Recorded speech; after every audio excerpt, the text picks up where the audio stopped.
Well, let's get more analysis now. We can speak to Dr. Shashi Tharoor, who is an Indian MP for Lok Sabha, who joins us now from New Delhi. Dr. Tharoor, thank you very much for joining us once again here on Al Arabiya English. I want to start by talking to you about the summit of the Shanghai Cooperation Organization, which is being held in the Chinese city of Tianjin. And at that summit, I'm sure you saw the pictures, the Indian Prime Minister Narendra Modi holding hands with President Putin, talking about a special relationship. What do we read into that, and what's the message the Indian Prime Minister is sending out to the world here? Well, look, I mean, to begin with, it's his first visit to China in 7 years, which is a message in itself. There has been, as you probably are aware, a rather deep sort of freeze in our relationship, which really sunk to a nadir back in May of 2020, May and early June, when the Chinese, in an unprovoked confrontation on the line of control, the undefined frontier between the two countries, killed 20 soldiers, Indian soldiers. And that was a huge incident, as a result of which India froze flights to China, cut back on a number of contacts, canceled a number of Chinese investments, reduced Chinese visas, banned TikTok in India, all sorts of things. And there was a deep freeze that went on till about late last year, when roughly around October of 2024, a series of meetings at the foreign minister level and the national security advisor level began a slow thaw. But that thaw had barely got underway when the conflict with Pakistan saw China arraigned completely on Pakistan's side, and that in turn again was a setback. But I think in the meantime, two things have happened. The SCO was an opportunity to attempt to continue with the thaw that had begun last year, and I think the government saw it as such, and Mr. Modi might well have chosen to go anyway and accept that invitation. But then Mr. Trump's tariffs, which have been absolutely stinging on India. We are the most tariffed nation in the world alongside Brazil. 50% is what Indian exporters are being charged for their goods. And as a result, companies are having orders cancelled. Factories are laying off workers. We're having quite a serious impact in India. At that point, the imperative need to shore up relationships with other countries, other investors, other markets became much more urgent. So I think you've got a complicated message. And you know, one is seeing in this a sort of pivot from confrontation to conversation between India and China. As for Russia, Mr. Putin was also there, that's a long-standing relationship. It's had minor ups and downs, but I think by and large it has been a steady relationship. The main difference in recent years has been that India has gotten closer to America and Russia has become more dependent on China, particularly after the Ukraine war. And that was likely to have created a bit of estrangement, slightly, between India and Russia. But now in the revised circumstances, I think there's no talk of estrangement, there's only warmth and friendship. Mr. Modi has been to Moscow last year, Mr. Putin is coming to New Delhi later this year, and I think we're looking at a change. So India is clearly shoring up its relationships with old friends and would-be new friends in Russia and China, respectively, particularly as a bulwark against all the uncertainties that the Trump tempest has unleashed on India in recent weeks. Okay, well, let's talk a bit more about that Trump tempest and these new friends. So Presidents Xi and President Putin have been holding talks on the sidelines of that conference in China with your Prime Minister Narendra Modi. And there are these concerns in Washington that this trade standoff is having the effect of drawing India closer to those two countries. And it sounds like you believe that is, in fact, partially the case. I think it's partially the case. I don't think either country would actually situate it in that context. But for anyone looking at it, it's inescapable, the context. Given the fact that the thaw that, as I mentioned, began late last year had already slowed down because of the stepping back as a result of the conflict with Pakistan, in which China offered real-time military assistance to Pakistan, as well as diplomatic support in the Security Council and elsewhere. given all of that, things were not exactly thawing the way they might have. And had Mr. Trump not done what he'd done, there would certainly have been a slightly more formal, slightly more distant approach. But I think right now India understands, number one, that it needs China as it needs many other countries.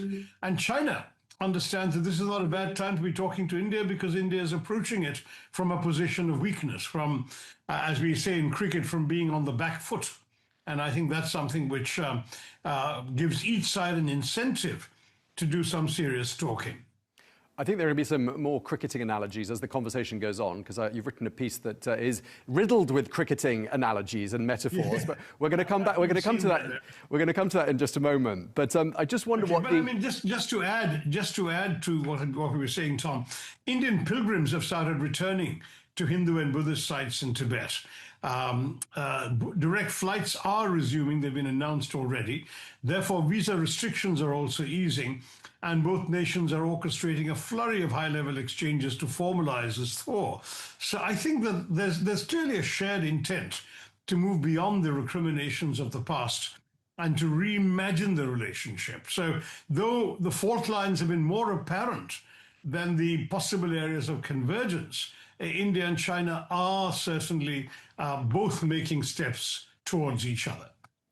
Okay, let's talk about the underlying causes of this spat with the United States. The Trump administration accuses Russia of selling oil to countries like India and China as well, using these dark fleets. And that money is funding Russia's war effort in Ukraine. I want to ask you, is that happening? And is, in your opinion, Washington justifiably irritated that that's happening? Well, absolutely. I mean, it is happening. The 50% tariffs kicked in on the 27th, just after midnight, or the 26th night of August in American time. So we've actually been under those sanctions for 5 or 6 days already. But I do want to say that it's completely unjustified for multiple reasons. Number one is, of course, that who you trade with is a sovereign decision of any nation. No one in America would allow anybody to presume to tell them whom they can and cannot trade with. And the only constraint that India or any other sovereign nation has historically been willing to observe is if the UN Security Council sanctions a particular country, then it's where all as UN members expected to go along with that. But there is no UN sanction on Russia. Secondly, there is the fact that the EU is actually purchasing far more from Russia. In other words, they're sending more dollars to Russia than India is. We spend about $53 billion on Russia, basically oil and gas. The EU spends $67 to $68 billion every year. I'm talking of last year's figures, on a whole variety of other items that they buy from Russia. Thirdly, China buys far more oil and gas than we do. But America can't dare to sanction China with an extra 25%. Because they know that the Chinese can withhold rare earth magnets and other vital materials and God knows what else that the American economy needs.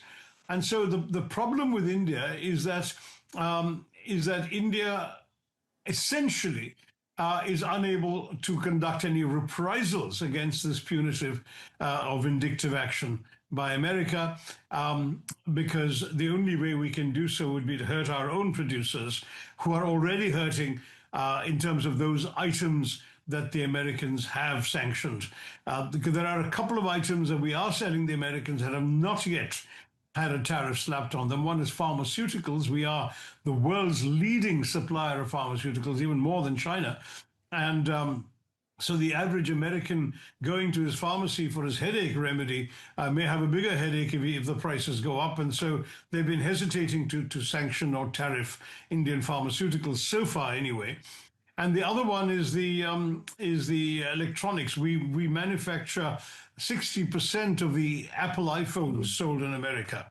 60% of the Apple iPhone 17 was slated to be shipped from here. And that's going to be something which I think would complicate relations not only with the American consumer, but also with this major American company. So they're going to still work that out. But those two things are still not tariffed. Everything else, all our leather goods, our textiles and garments, our seafood exports, shrimp and so on, and our gems and jewelry, where India was a world leader in terms of affordable gems and jewelry, diamond cutting and polishing, jewelry design, all of that. All of those have already taken a very bad hit from the initial 20%, 25%, and now the additional 25% sanctions. So that's 50% already. There's stories of 150,000 Indian gem and jewelry workers being laid off in Mr. Modi's home state of Gujarat. So it really does hurt. Real people are losing real jobs because of the temper tantrum from Washington. Okay, I mean you've described the sanctions as stinging sanctions, and you paint a picture there of a situation in which livelihoods are being severely affected by decisions being taken in Washington and by the Indian government. I mean, what does the Indian public make of all of this? Do you get the impression there's growing anger? Is that a risk? Oh, yeah, no, there's very serious anger because the Indian public, don't forget, after 200 years of colonialism, Tom, we are not prepared to be dictated to by any foreign power. It's just, our strategic autonomy has been a fundamental tenet of our foreign policy under all governments. And we've had various parties in office at various times. No one has moved under. No one has buckled under. Strategic dignity matters to us. We are consistently championing a rules-based international order, unilaterally imposing tariffs, especially telling you who you can and cannot buy oil or anything from, flies in the face of our principles. We will not surrender our right to conduct our foreign policy based on our national interests. So I think you will see from India, with massive popular support, strategic resolve and diplomatic firmness. I mean, we value our partnership with the US, but our foreign policy choices are non-negotiable and can be dictated solely by our national interests. I think we'll continue negotiating with the Americans in trade negotiations if they're willing to talk. They actually suspended the last round on the 25th of August, where an American trade delegation was due in Delhi to continue trade talks, and they decided not to come. So if they don't want to talk, then they can't be a negotiation. But otherwise, we will be happy to negotiate with them, but we won't compromise on some issues that matter to us. For example, in a democracy like India, anything that is seen as harming the interests of our 700 million farmers or 700 million people living off agriculture is simply a non-starter for any elected government. Okay. The farmers represent an extremely powerful voting bloc in the country and across the country. So we will not grant market access to much of our agricultural sectors, and the Americans better understand that if the price of that is they're going to give us some unreasonable tariffs, well, then they'll simply end up losing our products. It's as simple as that. There's also been pressure on data localization. We're not convinced we need to do that. So there's some issues. I think there are other things we could have negotiated. Americans want to sell us Cadillacs, luxury automobiles. I suspect that we're willing to give a little bit on that because it's a very small market for that kind of car, and it won't be upsetting the entire sort of Indian marketplace. I think we can be a little more accommodating of some of the American export interests. Maybe Indians who are notoriously fond of Scotch whiskey might develop a taste for bourbon if we can work out a deal with America on that. So there are that kind of negotiation is always possible. But I must tell you that it's got to be a negotiation. It can't be a unilateral diktat.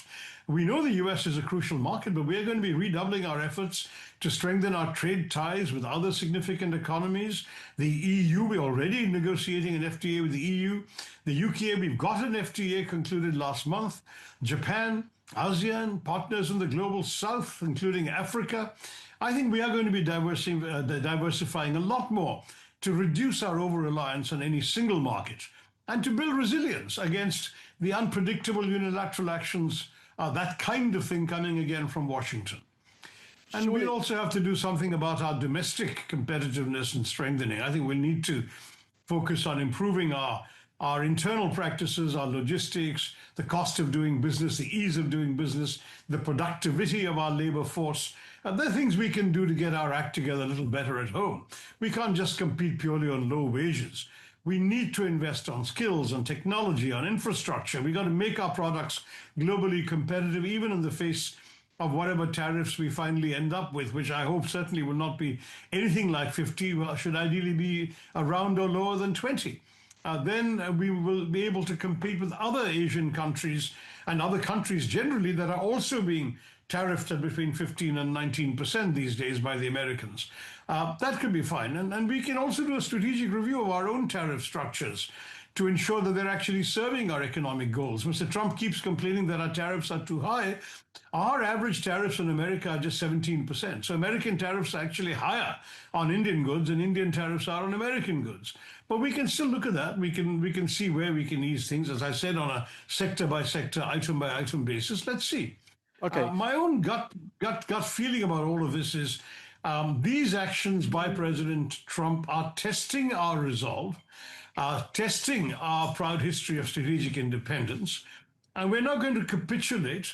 We will have to seriously consider how best we respond.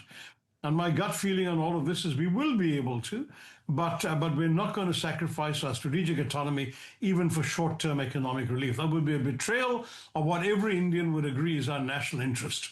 We'll have to stand firm, we'll have to negotiate hard, we'll have to diversify strategically, and we'll have to emerge from all of the Trumpian tariffs as an even stronger and more self-reliant nation. That would be my message, Tom. All right. I mean, it sounds. I don't think Americans are very familiar with cricketing terminology. So saying that India is going to dig in for a long innings, which is what it looks like Prime Minister Modi is doing. It sounds like that's what you're advocating.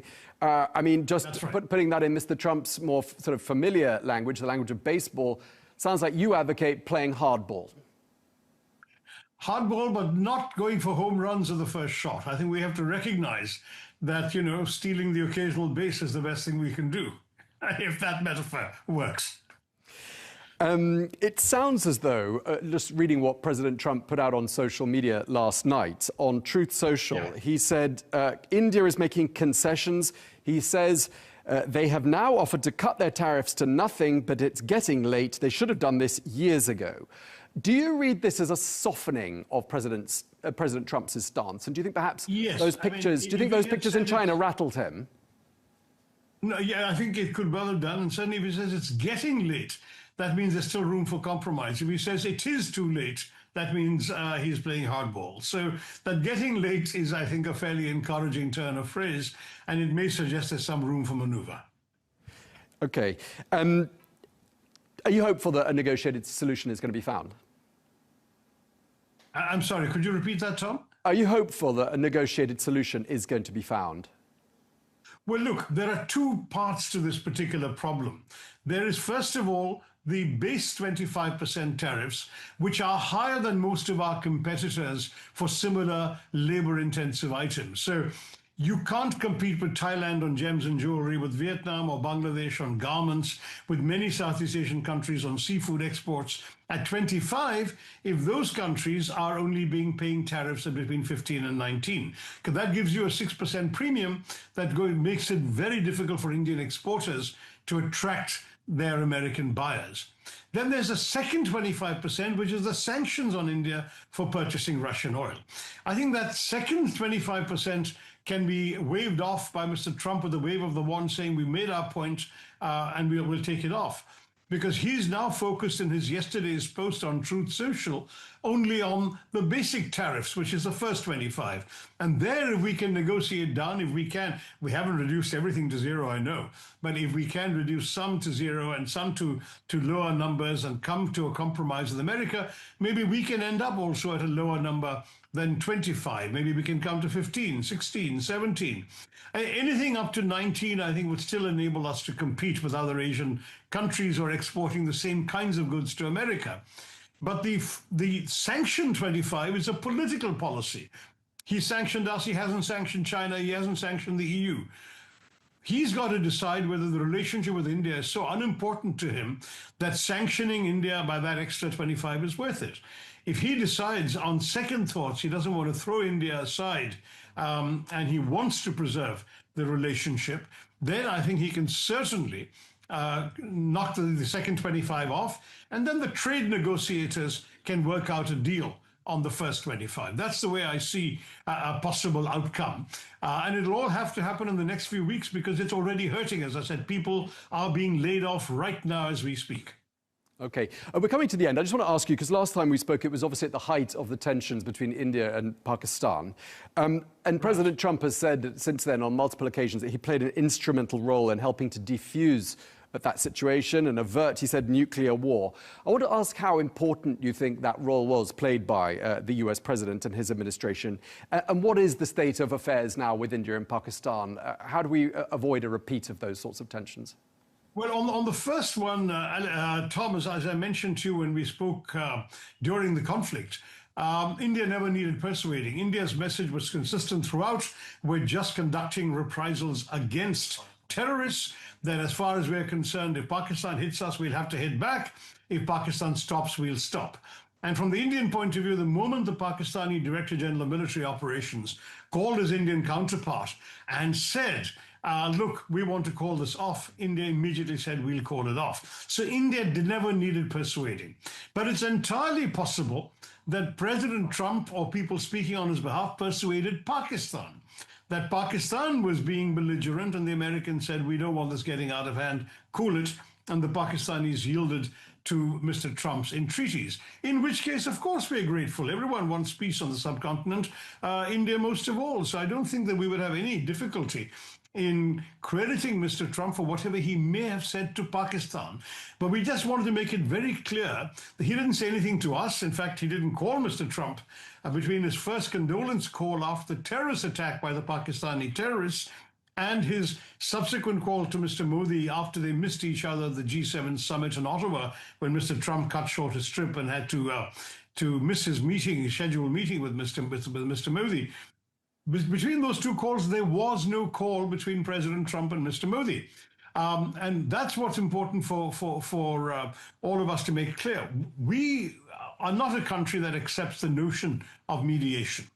Mediation implies equivalence, and we believe there can be no equivalence between terrorists and their victims. There can be no equivalence between a country that incubates terrorism and a country that is on the receiving end of these criminal actions. There can be no equivalent between a revisionist power that wants to upset the entire geopolitics of the subcontinent, change borders, and so on, and a country like India that's a status quo power that wants to get on with its development, get on with its economic growth, and focus on the well-being of its own people. There is no equivalence. And there's no equivalence, there can be no mediation.